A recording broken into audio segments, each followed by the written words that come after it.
히브리서가 읽다 보면 꽤 좀 어렵죠.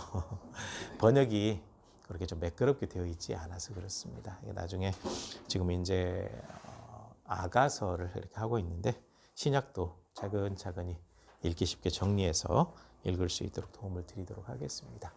히브리서 3장 후반절에 보게 되면 안식에 들어가지 못한 자들에 대한 이야기가 나오거든요. 근데 여기에서 안식은 가나안 땅을 얘기를 합니다. 젖과 꿀이 흐르는 땅, 하나님께서 약속하신 땅. 이건 엄연히 달라요. 이집트에 있을 때는 그 요셉이라고 하는 이 총리가 살아있을 때는 괜찮았어요. 적어도 요셉이 살아있는 동안 한 70년. 그리고 요셉을 기억하는 왕과 신하들과 이집트 백성들이 있을 때는 어느 정도 기간 동안은 안전이 보장이 되었죠. 그런데 시간이 흘러가다 보면 아무리 유명하고 뛰어난 인물이라도 머릿속에서 잊혀지게 되어 있어요. 잊혀지게 되어 있는데 이집트 지역에 이 쿠데타가 얼마나 많이 일어나는지는 잘 모르겠어요. 세월이 흘러서 요셉을 기억하지 못하는 왕이었는지 아니면 혁명을 일으켜서 정권을 잡았고 왕이 되었기 때문에 요셉을 모르는 왕이었는지는 잘 모르겠는데 요셉을 모르는 사람이 왕이 되면서 이스라엘 백성들의 고난이 시작이 되죠. 그러니까 내 땅이 아니고 다른 나라에 들어가서 살고 있으니까 고달픈 인생이 되어버렸고 한때는 꽤 그 안전을 보장받던 민족이었는데 이제는 노예처럼 괴롭힘을 당하는 백성들이 되어버린 거죠. 그래서 이집트 땅에 있을 때에는 내 땅이 아니기 때문에 그렇게 살았어요. 그리고 하나님께서 인도하시는 가나안 땅은 거기 있는 사람들을 싹 쫓아내고 이스라엘 백성들이 차지하도록 했기 때문에 그 땅은 이제 내 땅이 되는 거예요. 이스라엘 백성들의 땅이 되는 거예요. 그래서 이 집이라든지 어디 여행을 간다든지 했을 때 남의 집에 가 있는 것보다는 내 집이 편하고 다른 나라에 가 있는 것보다는 내 나라가 편하고 어디 가 있는 것보다는 부모 형제 있는 집이 편하고 내가 있는 곳이 가장 편하거든요. 안식이라는 거죠. 그래서 이 가나안 땅, 젖과 꿀이 흐르는 땅이라고 하는 것은 이집트에서 나온 이스라엘 백성들에게는 굉장히 중요한 땅이었는데 처음에 약속을 받았던 사람들이 그 땅에 못 들어갔죠. 하나님의 말씀에 순종하지 않았기 때문에. 그래서 그들이 믿음이 없으므로 안식에 들어가지 못했다라고 평가를 내리죠. 가나안 땅에 들어가지 못한 사람들에 대한 평가입니다. 창세기 15장에서 아브라함에게 약속하셨는데 그 약속하신 땅을 받을 수 있었는데 받지 못한 사람들. 이걸 어떻게 비유하고 있는 거냐면 처음 이집트에서 나와가지고 가나안 땅을 약속받았던 사람들이 가나안 땅에 들어가지 못했다. 마찬가지로 예수 그리스도를 믿고 영원한 하나님의 나라에 대해서 약속을 받았던 사람들이 시간이 지나고 믿음이 변질되면서 들어가지 못하는 사람들이 생기게 되었다. 이렇게 설명을 하고 있죠. 그래서 출애굽의 모든 역사는 이제 영원한 구원받을 일에 대한 어떤 그림자 이렇게 되어 있죠. 이스라엘 백성들이 이집트에서 나와서 가나안 땅에 들어가는 사건. 죄의 종으로 살고 죄의 노예가 되었던 수많은 사람들이 예수 그리스도를 믿고 영적인 가나안, 천국에 들어가는 사건이 딱 비유적으로, 사건적으로 보여주고 있는 거죠. 그래서 굉장히 중요한데 안식에 들어가느냐 들어가지 못하느냐 여기에 굉장히 중요하게 초점을 맞춰놓고 있어요. 그래서 히브리서 이 기자는 전에 말씀드렸잖아요. 예수 그리스도를 믿는 유대인들이 잘 믿다가 흔들리게 돼요. 그래서 그들의 믿음을 바로 세우기 위해서 쓴 편지가 히브리서예요. 유대인들, 그러니까 예수 그리스도를 믿는 유대인들, 예수 그리스도를 믿고는 있는데 믿음이 흔들리고 있는 유대인들에게 보낸 편지다 보니까 구약을 많이 인용을 했죠. 그래서 구약의 내용을 이야기를 하게 되면 유대인들은 무슨 말인지 알아들어요. 그래서 믿음이 있어서 들어간 사람들, 믿음이 없어서 못 들어간 사람들에 대한 이야기를 계속해서 이야기를 하고 있는 거죠. 핵심이 바로 그겁니다. 믿음이 있는 사람들은 가나안 땅에 들어갔고 믿음이 없는 사람들은 못 들어갔고 오늘 이 시대에도 믿음이 있는 사람은 영원한 하나님 나라의 백성이 되는 거고 믿음이 있어야 되는 거고 믿음이 없는 사람들은 하나님의 백성이 될 수가 없고 이것을 분명하게 언급을 하고 있습니다. 근데 이 말씀을 쭉 기록을 하면서 히브리서 4장 1절과 2절 말씀에서 이런 언급을 하고 있어요. 이미 믿었기 때문에 우리가 하나님 나라를 소유하고 있는 사람들인데 이렇게 믿음이 있다라고 하는 사람들 어느 순간 믿음을 잃어버리게 되면 들어가지 못하게 되기 때문에 그래요. 그러니까 믿음이 굉장히 중요하다고 여기서 언급을 하고 있는 거죠. 처음에 약속을 받았던 이집트에서 나왔던 사람들이 가나안 땅에 못 들어간 것처럼 처음 복음을 듣고 예수 그리스도를 믿었던 사람들 가운데도 못 들어갈 사람들이 생긴다. 왜냐? 듣기는 들었는데 믿음과 결부시키지 못했고 자기 믿음을 확신하게 갖지 못했고 자기 믿음을 바르게 세우지 못했기 때문이다. 그러니까 믿음이 굉장히 중요하거든요. 그래서 항상 개인의 믿음을 점검하라. 이렇게 말씀하고 있는 겁니다. 4절 말씀에 이렇게 나오죠. 이미 믿는 우리들은 저 안식에 들어갑니다. 구원이라고 하는 얘기를 할 때요. 이 성경을 잘 들여다봐야 돼. 가끔 목사님들이 구원 받을 수 있습니다. 구원 받을 것입니다. 이렇게 표현을 하거든요. 근데 그렇지 않아요. 내 말을 듣고 나를 보내신 이를 믿는 자는 영생을 얻었고 라고 표현을 하고 있죠. 요한복음에. 요한 1서에서는 이 편지를 읽는 여러분들에게 분명히 얘기를 합니다. 여러분들이 믿음을 가지고 있기 때문에 이미 영생을 얻었습니다. 히브리서 4장 4절 말씀. 이미 우리가 믿었기 때문에 저 안식에 들어갑니다. 갈 것입니다가 아니에요. 들어갑니다. 완성형으로 쓰고 있어요. 이 땅을 살고 있지만 이미 하나님의 백성이 되었다라는 거죠. 이렇게 한번 생각을 해보십시오.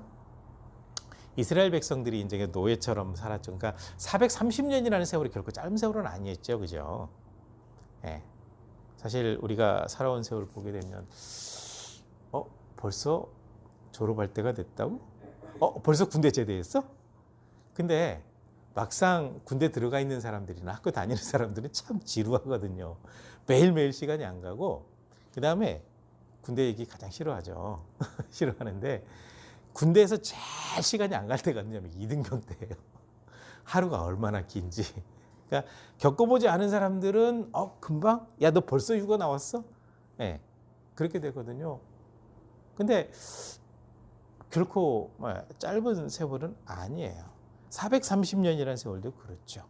430년 거의 노예처럼 살았어요. 굉장히 고달픈 세월을 보냈습니다. 고달픈 세월을 보냈는데 모세와 아론을 통해서 그들에게 말씀하실 때 여러분들은 젖과 꿀이 흐르는 땅에 들어갈 수 있을지도 모릅니다. 일단 따라 나오세요라고 했을까요?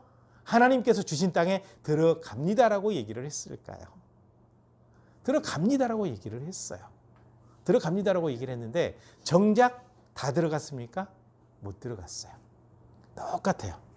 예수 그리스도를 믿으면 구원 받습니다. 영원한 하나님 나라에 들어갑니다라고 선언을 받았어요. 그런데 믿음이 흔들리거나 멀어지게 되면 그렇게 되지 않는다. 그래서 믿음이 항상 핵심에 들어있다라는 거죠. 근데 분명히 선포하는 것은 이미 믿는 우리는 저 안식에 들어갑니다. 확실하게 선언을 하고 있는 거죠. 왜일까요? 하나님의 약속대로 반드시 이루어지기 때문에 그래요. 항상 약속과 연관이 있습니다. 하나님께서는요, 끊임없이 약속을 하거든요. 그래서 구약, 신약 할 때도 약속 약자를 써요. 하나님의 약속. 하나님의 약속이라는 여기에는요, 분명한 한 가지가 들어있는 겁니다. 확실한 거 한 가지. 반드시 이루어진다는 거예요. 반드시 이루어진다. 하나님의 나라 반드시 들어간다. 조건은 믿음. 이렇게 연결이 되어 있거든요. 그래서 반드시 이루어지는 하나님의 약속이라는 거죠. 그래서 이 약속에 대해서는요, 하나님께서 처음부터 정하신 것이다. 처음부터 정하신 것이에요. 언제 정했냐? 창조될 때 분명하게 그랬죠? 근데 하나님의 이 놀라운 계획이 한순간에 깨지는 사건이 있었어요. 3장 에덴 동산에서. 그래서 3장 15절 말씀에 최초의 메시아 약속이 거기서 등장하고 있죠. 뱀의 후손, 여자의 후손 등장하고 있잖아요. 그래서 그 약속이 그대로 이루어지게 되는 거죠. 이루어지게 되는데 여기서 또 한 가지 핵심 단어가 등장합니다. 순종이냐 불순종이냐. 아담과 하와가 하나님의 말씀대로 순종을 했더라고 한다면 인류의 역사가 바뀌게 되었을 겁니다. 근데 불순종을 선택하는 바람에 인류의 역사가 참 고난스러운 역사가 돼버린 거죠. 순종이냐 불순종이냐에 따라 달라지는 거예요. 굉장히 중요하죠. 그래서 우리가 하나님 앞에 서 있을 때, 우리의 믿음을 세워나갈 때 하나님께서 원하시는 뜻이 무엇인지를 분명히 분별해야 되는데, 오늘 4장 말씀을 통해서 몇 가지를 말씀하고 있는데요. 그 중에 하나가 무엇이냐면요, 하나님의 약속을 믿고 순종해야 된다는 거예요. 순종. 불순종이냐 순종이냐라고 하는 것은 하나님 앞에 서 있을 것이냐 하나님 앞에 서 있지 못할 것이냐를 판가름해버리기 때문에 굉장히 중요하죠. 근데 여기에서 한 가지 이걸 얘기하고 있습니다. 제7일에 관하여는 이라는 얘기가 나오죠. 제7일에 관하여는 여기서 나온 건지 잘 모르겠는데 제7일 안식일 교회가 있어요. 예. 그 사람들의 논리는 뭐 성경에 있는 내용도 다 포함되어 있는데 안식일을 지켜야 된다라는 구원의 조건을 내세우고 있습니다. 근데 안식일을 지켜야 구원을 받는다라고 하는 것은 어디에도 기록이 되어 있지 않습니다. 안식일을 반드시 지키라고 언급은 해놨죠. 하나님의 명령 속에 들어 있습니다. 10계명 가운데 네 번째 계명이 안식일을 기억해서 거룩히 지켜라. 너도 쉬고 네 자녀도 네 가족도 네 종들도 네 집에 있는 가축들도 일하게 하지 말고 반드시 쉬도록 해라 라고 말씀하셨을 때 이거는 과연 하나님을 위한 계명일까 사람을 위한 계명일까를 생각을 해봐야 됩니다. 이 계명은 하나님을 위한 계명일까요? 사람을 위한 계명일까요? 가끔 많은 사람들이 하나님을 위한 계명으로 해석을 하고 있습니다. 그런데 그렇지 않아요. 사람을 위해서 주신 계명입니다. 그래서 하나님께서 6일 동안 창조하셨죠. 첫째 날 빛을 만드시고 둘째 날 궁창, 하늘이라고 표현을 하는데 지금 하늘과는 달라요. 궁창 위에 물층이 이렇게 있었어요. 물층이 있어가지고 이게 태양의 자외선이 통과가 되면 피부가 노화되거든요. 이 자외선이 통과될 수 없는 가장 좋은 환경, 온실, 비도 내리지 않고 안개만 올라와도 지면에 식물들이 자랄 수 있는 그런 환경 이렇게 만들어져 있었기 때문에 이때는 100살 먹은 사람이 죽었는데 야, 그 어린애가 왜 죽었대냐라고 할 정도로 한 500살 정도 되면 한참 팔팔할 때네. 뭐 969세를 살았던 무드셀라라고 하는 사람들 가장 장수한 사람인데 무드셀라가 왜 죽었는지 알아요? 맞아요. 홍수 때문에 죽었어요. 더 살 수 있었어요. 홍수가 안 났다면 살아 있었을 거예요. 네, 충분히 가능했죠. 그런데 홍수 때 궁창에 있는 물이 확 쏟아졌어요. 둘째 날 궁창을 만드셨어요. 그다음에 셋째 날 육지와 바다를 만드신 게 아니라 육지와 바다를 나누셨어요. 그래서 이 부분에 대해서는 논란이 좀 있기는 한데 성경 말씀대로 보게 되면 땅이랑 물은 이렇게 천지를 창조하시기 전부터 있었고 그 위에 물이 하나님의 길이었어요. 하나님은 물길로 다니셨다라고 언급이 되어 있거든요. 그래서 이제 셋째 날 육지와 땅을 딱 나누시고 바다를 육지와 땅이 똑같죠. 육지와 바다를 나누시고 바다의 경계를 딱 정해 놓으시죠. 그러고 난 다음에 셋째 날 육지에 채소와 모든 각종 나무들, 과일 나무들까지 만드시고 셋째 날 이게 이루어졌고 넷째 날 해와 달과 별을 만드셨고 다섯째 날 물고기와 새를 만드시고 여섯째 날 짐승을 만드시고 마지막 하이라이트 하나님의 형상대로 사람을 만드시고 창조가 끝나요. 6일 동안 창조. 하시고 창세기 2장 1절, 2절, 3절로 가게 되면 제7일째에는 하나님께서 쉬셨다. 안식하는 거죠. 쉬는 것에 대한 본을 보여주고 있는 겁니다. 그래서 오늘날 6일 동안 일을 하고 하루를 쉬는 게 하나님께서 일하시고 하루를 쉬셨던 거 그대로 따라가는 거예요. 그래서 제7일에 관해서 분명히 얘기를 들었는데 이날은 하나님께서 분명히 쉬셨다라는 거예요. 쉬셨다. 그래서 사람도 쉬도록 되어 있어요. 반드시 하루는 쉬어야 돼요. 쉬도록 되어 있습니다. 그런데 이집트 땅에서 살고 있던 이스라엘 백성들이 이걸 못 지켜요. 그래서 광야에서 훈련시키죠. 뭘로 훈련시키냐면 일명 만나 훈련입니다. 만나 훈련. 매일매일 지면에 이렇게 이슬이 내리고 나면 만나가 쫙 내려요. 그럼 그거 주워와요. 주워다가 먹어요. 먹을 때 모세가 이렇게 얘기를 했습니다. 그날 가지고 온 만나는 그날 다 먹어라. 남겨두지 마라. 근데 또 남겨놓아가지고 벌레 생기는 사람들이 꼭 있거든요. 모세가 막 화를 냈죠. 그래서 이제 6일 동안 거두도록 돼 있고, 그 다음에 6일째 되는 날은 이렇게 명령을 내렸습니다. 다음 날, 내일은 안식일이기 때문에 만나가 내리지 않을 거다. 그러니까 6일째 되는 날은 반드시 2배로 걷어가지고 오고 안식일에는 나가지 마라. 그랬는데 안식일에 또 나가는 사람이 있으니까 모세가 막 화를 냈죠. 그래서 하나님의 만나 훈련이 무엇이냐면 안식일 준수 훈련이었습니다. 6일 동안 내리고 매일매일 거두게 하고 6일째 되는 날만 안식일에 먹을 것까지 딱 해서 안식일에는 반드시 쉬도록 훈련을 시키셨어요. 이것도 안 되니까 안식일에 일하는 사람은 잡아다 죽여라 라고 할 정도로 강력하게 언급을 하셨죠. 그래서 이걸 제대로 지켰더라면 참 좋았을 텐데 지키지 않았어요.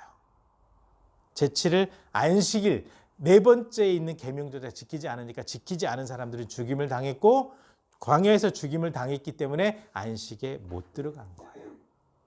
그 다음에 이스라엘 백성들이 계속해서 광야 생활을 하면서 하나님의 은혜를 늘 맛보고 있는데 하나님의 말씀대로 순종하지 않은 일들이 너무 많아요. 그래서 불순종할 때 수많은 일들이 일어났죠. 불평할 때 수많은 일들, 수많은 재난이죠. 이런 일들이 벌어졌습니다. 그래서 불순종했던 사람들이 안식에 들어가지 못했던 것처럼 오늘을 살고 있는 신앙인들도 만약에 불순종하게 되면 하나님과 멀어지게 되니까 하나님의 말씀을 약속을 믿고 반드시 순종하도록 해라 라고 언급을 하고 있고요. 그 다음에 2번째로는요. 하나님을 시험하면 안 된다고 또 나와요. 3장에서도 나왔어요. 근데 또 나왔어요. 하나님의 그 능력을 시험하기도 하고 하나님의 인내심을 시험하기도 하고 하나님이 살아계신지 시험하기도 하고 계속 하나님을 시험하거든요. 여기 보게 되면 시편 95편 7절 8절을 인용을 했더라고요. 오늘 너희가 그의 음성을 듣거든 너희 마음을 완고하게 하지 말라. 하나님 앞에서 마음을 고집스럽게 해가지고 진짜 하나님이 살아계신가 한번 시험해 봐야 되겠다. 이런 마음을 절대로 갖지 말라. 이렇게 얘기하고 있습니다. 그러면서 95편에 어떤 얘기가 등장하고 있는 거냐면 무리바 마사 사건이 등장해요. 많이 들어본 단어죠. 무리바 마사. 다툼이라는 단어거든요. 왜 다툼이냐? 마실 물이 없으니까 이스라엘 백성들이 모세와 아론을 막 원망하는 거예요. 목말라 죽겠네. 우리 죽이려고 데리고 나왔네. 이럴 거면 우리 왜 데리고 나왔냐. 차라리 이집트 살게 내버려 두지. 이때 하나님께서 모세에게 반석을 치게 하셨죠. 반석에서 물이 나온 사건이 바로 무리바 마사 사건이에요. 계속해서 하나님을 시험했던 사람들인 겁니다. 그런데 이들이 하나님을 시험했던 것이 왜 문제가 되냐면요. 잘 보세요. 10가지 재앙이 내리고 이집트 땅에서 그들이 초토화될 때 이것을 이스라엘 백성들이 지켜봤어요? 못 봤어요? 봤습니다. 나왔어요. 이집트 군대가 쫓아올 때 홍해가 갈라져서 건너갔습니다. 실제로 체험을 했어요. 그리고 이집트 군대가 쫓아올 때 바닷물이 확 닫아지면서 이집트 군대가 수장되는 장면도 지켜봤어요. 아, 하나님께서 우리를 이렇게 도우시는구나. 바다를 마른 땅처럼 건너가게 하시고 쫓아오는 이집트 군대를 수장시켜버리시고, 야, 너네 잘 지켜봐라. 오늘날 너희가 본 이 이집트 군대는 이제 영원토록 보지 못할 거다라고 말씀하셨거든요. 봤어요. 그리고 길을 가다가 그 쓴물이 나는 지역이죠. 마라 지역에 갔어요. 물을 먹어봤더니 너무 써서 먹을 수가 없어요. 그때 하나님께서 지목한 그 나무 꺾어서 던지니까 물이 달게 됐죠. 마라에 쓴물이 달게 된 사건. 배고프다고 하니까 만나와 메추라기를 내려주신 사건. 굉장히 많은 일들을 경험을 했거든요. 이 수많은 일들을 경험하고 살아계신 하나님이 어떻게 역사하시는지를 알면서 끊임없이 불평과 원망을 쏟아내면서 하나님을 시험했습니다. 주 너의 하나님을 시험하지 말라라고 분명히 말씀하셨는데 계속해서 이스라엘 백성들이 하나님을 시험했어요. 왜 시험했을까요? 믿지 못하니까요. 아, 걱정할 거 없어. 야, 봤잖아. 하나님께서 하실 거니까 염려하지 말고 그저 그냥 기도만 하자. 이러는 사람들이 있었더라고 한다면 이스라엘 백성들 전체가 가나안 땅에서 이집트 땅에서 나왔던 수많은 사람들이 가나안 땅에 그대로 들어가고 그 땅에 있는 사람들 싹 쫓아내고 모든 것들이 다 그렇게 되었을 겁니다. 그런데 믿지 못하니까 계속 원망하고 하나님을 시험했던 거예요. 오늘을 살고 있는 우리들도 그럴 때가 참 많이 있죠. 하나님을 자꾸 시험하려고 해요. 그거보다는요, 환경이 어렵고 형편이 어려워도 그동안 지켜봐 왔더니 하나님께서 인도하셨어. 앞으로도 책임지신다. 분명히 책임지셔.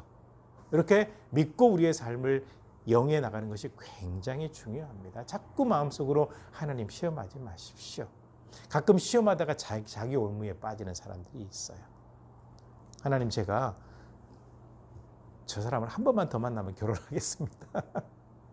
만나서 결혼했는데 결혼 생활이 지옥이에요.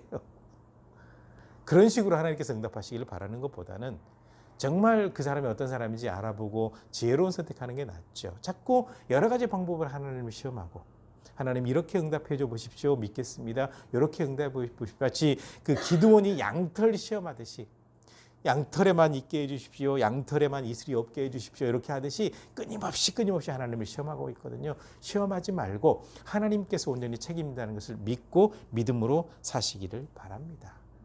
그 다음에 세 번째로는요, 진짜 안식을 알아야 된다는 거예요. 진짜 안식을. 이스라엘 백성들이 가나안 땅에 딱 들어갔으니까 영원한 안식이었습니까? 그렇지 않았습니다. 여호수아가 그들에게 영원한 안식을 주지를 못했어요. 적어도 여호수아가 살아있는 동안에는 안식했죠. 그랬는데 여호수아가 그 이후에 지도자를 세워놓지 못하는 바람에 사사시대라고 하는 암흑기가 와버렸거든요. 그 이후에 아주 파란만장한 세월을 보내게 되는 거거든요. 진짜 안식에 들어가지 못한 거예요. 하나님께서 함께 하시는 곳이 진짜 안식인데 그들이 그곳에 살면서 사사시대에 들어가게 되면요, 계속 하나님을 떠나요. 하나님이 안 계신 곳, 그곳은요, 더 이상 천국이나 안식이 있을 수가 없어요. 그래서 진짜 안식은 영원히 하나님과 동행하는 건데 그것을 몰랐던 거예요. 이스라엘 백성들이 하나님과 영원토록 동행하지 못하다가 결국은 나라 뺏기고, 지금 보세요. 이스라엘 굉장히, 그죠? 사면초가에 또 놓여 있잖아요. 그것이 바로 진짜 안식을 모르는 결과이기도 하고, 진짜 하나님을 등한시해버리고 멀리했던 결과가 그렇게 이어지게 된 겁니다. 진짜 안식은 하나님과 동행하는 곳. 그리고 오늘을 살고 있는 우리에게 진짜 안식은 하나님의 나라. 물론 이 땅을 살아가는 동안 사랑하는 백성들에게 하나님께서 많은 은혜를 베풀어 주실 겁니다. 그렇지만 이 땅은 우리의 영원한 안식처는 아니에요. 그러니까 진짜 안식을 제대로 알아야 돼요. 하나님 나라의 소망을 두고 살아가야 된다는 겁니다. 그렇다고 이 땅에서 성공을 멀리 하라는 것도 아니고, 이 땅에서 뭔가 잘하는 것을 그만두라는 것도 아니에요. 열심히 사는 게 굉장히 중요하죠. 왜냐하면 나 한 사람의 삶은 나 한 사람의 삶으로 끝나는 게 아니에요. 나를 통해서 수많은 사람들이 예수 그리스도의 사랑, 하나님의 사랑을 알게 되기 때문에 내가 열심히 사는 것 정말 중요합니다. 성공적인 삶을 사는 것도 정말 중요합니다. 그리고 내게 주어진 목표, 비전을 향해서 열심히 달려가는 것도 굉장히 중요합니다. 누군가에게 내가 하나님과 동행하는 모습을 보여주는 삶이 되기 때문에 그렇습니다. 그러니까 열심히 사세요. 열심히 해야 돼요. 열심히 하게 되면 하나님의 도우심이 있어서 반드시 모든 것들이 이루어질 겁니다. 그렇죠? 대충 사는 거 아니에요. 예, 열심히 살죠. 그리고 행복하고 즐겁게 사세요. 그런데 이 땅은 우리의 영원한 안식처는 아닙니다. 영원한 안식처는 바로 하나님의 나라, 바로 거기이기 때문에 그래요. 그래서 진짜 안식에 들어가면 하나님께서 자기의 일을 쉬신 것처럼 우리도 모든 일을 쉬게 되는 거예요. 그러니까 그러기 전까지 열심히 살아야 돼요. 다 재능도 주셨잖아요. 여러 가지 환경도 주셨으니까 열심히 공부해서 순교하고 열심히 일해서 부자 되고 건강 잘 챙기시고 열심히 환자들 잘 돌보시고 그렇게 사는 거죠. 이렇게 살아갈 때 내 안에서 은은한 그리스도의 향기가 흘러가게 돼 있어요. 그게 진짜 크리스천의 삶이 아닐까요? 바로 이런 모습으로 살아갈 때 하나님 앞에 순종하는 삶이죠. 하나님의 뜻을 잘 분별하는 삶입니다. 그래서 계속해서 이 말씀에서 가장 중요하게 얘기하고 있는 것은 무엇이냐면요. 잘못된 본을 본받지 않도록 하는 것. 정말 신앙인으로서 살지 말아야 될 그런 모습들이 있잖아요. 그 본을 담지 않은 것이 굉장히 중요합니다. 그래서 성경을 통해서 잘못된 신앙의 전철, 이것이 무엇인지를 보고 그 길을 따라가지 않는 걸 선택해야 되고, 바르게 신앙생활하는 그 전철을 보고 그 신앙을 따라가는 걸 선택해. 그러니까 바른 본. 그러니까 우리가 바른 신앙의 본을 배워서 신앙인답게 사는 것이 굉장히 중요하고, 누군가에게 신앙의 바른 본을 보여주는 것이 굉장히 중요합니다. 이게 안 되니까 사회가 굉장히 혼란스러운 거예요. 크리스천인지 아닌지 구별이 안 돼서 그래서 굉장히 곤란스럽고 하나님의 영광을 가리우는 삶이 계속해서 전개되는 겁니다. 하나님께서 간절히 원하시는 것은요, 바르게 보고 바르게 배우고 바른 본을 받아 살 뿐만 아니라 바른 본을 보이는 신앙인이 되기 원하시는 거거든요. 바로 이런 모습이 되어질 때 하나님께서 기뻐 받으시는 신앙이 되시는 거거든요. 자, 바른 신앙의 본을 배우고 그 신앙대로 살아서 항상 하나님 앞에 인정받는 신앙인들이 되시기를 주님의 이름으로 간절히 부탁을 드립니다. 기도하시겠습니다.